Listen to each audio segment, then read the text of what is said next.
Alright, Crazy Legs Conti back with Drunken Chef. Cleanup wasn't as bad as I thought it would be with that dough and gnocchi, egg, flour mixture everywhere. We're working our way through the wine, the Trentare, mispronounced, 33 though, 3 different varietals. We're going to move on to the meatball portion of the evening. Let me grab out the ingredients. We've got 4 different meats, very exciting, right there. Parsley. We're going off 2 recipes here. We're waiting for the gnocchi dough to set up. Going off the basic 365 easy Italian recipes. I've gone to this a lot. It looks pretty rinky-dink, but it's got some good suggestions. And then the Craig Claiborne New York Times cookbook. Both have similar meatball recipes, much to Craig Claiborne's chagrin. We're going to do this in a bowl. Definitely in a bowl. And we're going to compare the recipes. We're going to take from each what we desire, or basically the ingredients we have in-house. Big bowl,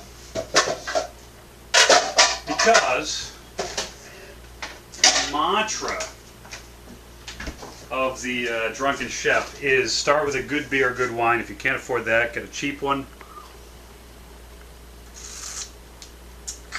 Everything else you can fake. Here we go.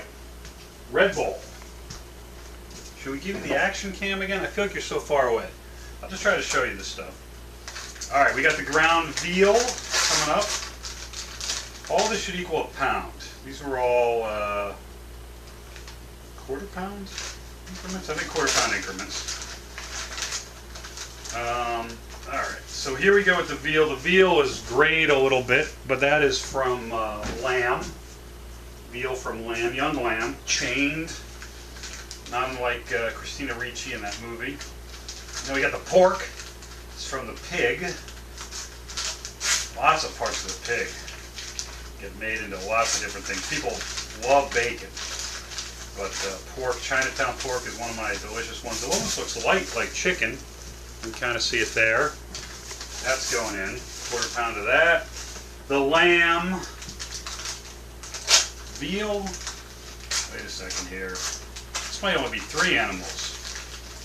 Veal might be young lamb. Yeah, I think that's right. Alright. And then this is old lamb, I guess. Right there. A little discoloration. Should have got to this recipe yesterday. And then the beef, the moo, the cow. You've seen cow before. Alright, here we go. Here's with the cow. The cow, look at that cow. This was 85% lean cow. So that's a cow that's been on a Stairmaster or the Bowflex for a while. What else we got? Let's look at it. Breadcrumbs. Half a cup of breadcrumbs. I actually have panko flakes, which I think is a Mario Batali scenario. Interesting Batali sort of quote. He was Maxim's food representative, and somebody wanted to put him on a diet, and they said that he could have 1 tablespoon of olive oil per pound of pasta, or per pasta order serving, and he would put 6 on his own servings. So you could tell Batali loves food. You see him around the village on his orange Crocs, riding his scooter. He lives above Washington Square Park. Panko flakes. I'm going to put a little extra in, I think. Just a little extra. We are competing, taste test against the Meatball Factory. Breadcrumbs. 1 egg yolk over here. 2 eggs over there. I'm going to go with 2 eggs. From the Italian one. Make them a little wetter. 1 egg. 2 eggs. Got some of it there, some down the side of the bowl. That's what happens when you slightly inebriated cooking. Both have half-cup grated parm. We'll get to that in a second. Third of a cup chopped fresh parsley. Got the Italian curly parsley there. We could, of course, separate the stems and really chop it well, but we're not going to. We're not that kind of cooking show.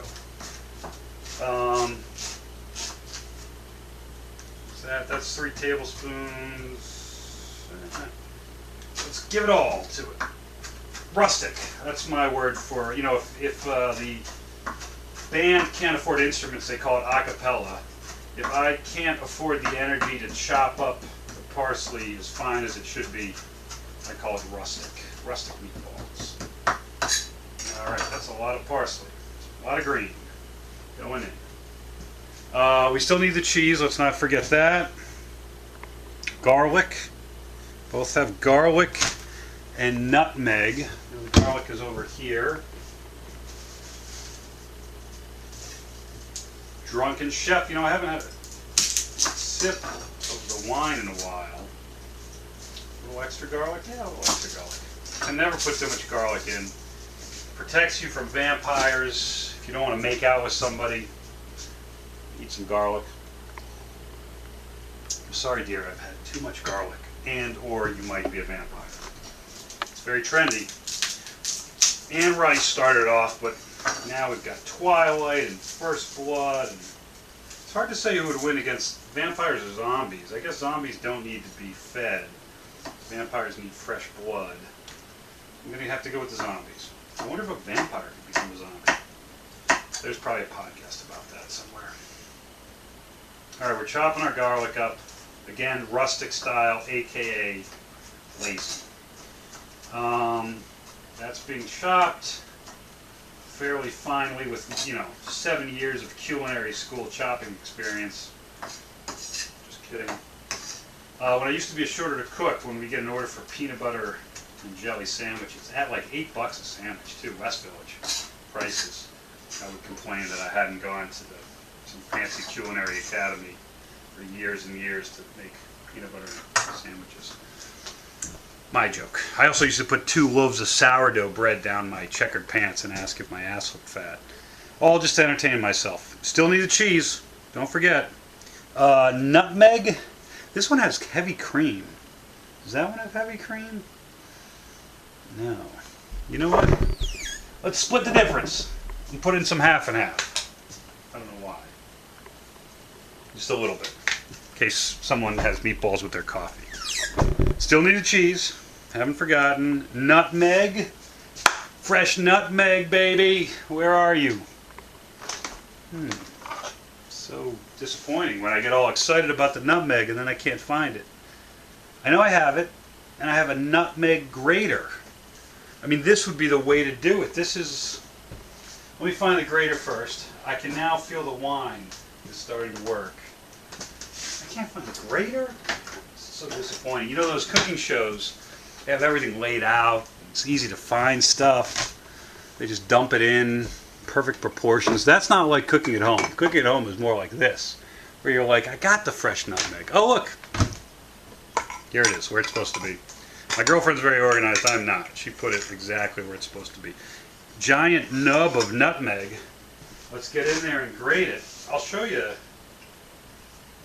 as long as I don't grate my thumb into there. I'll show you what it looks like in a minute. The nutmeg is in that whole grater. Smell that nutmeg. Suppose you can get high off nutmeg. My roommate Tim wants to try to get high off Brandy Alexander's. Without the cheese, this is what we're looking at. We're going to pause here. I grate the cheese. There's the bell.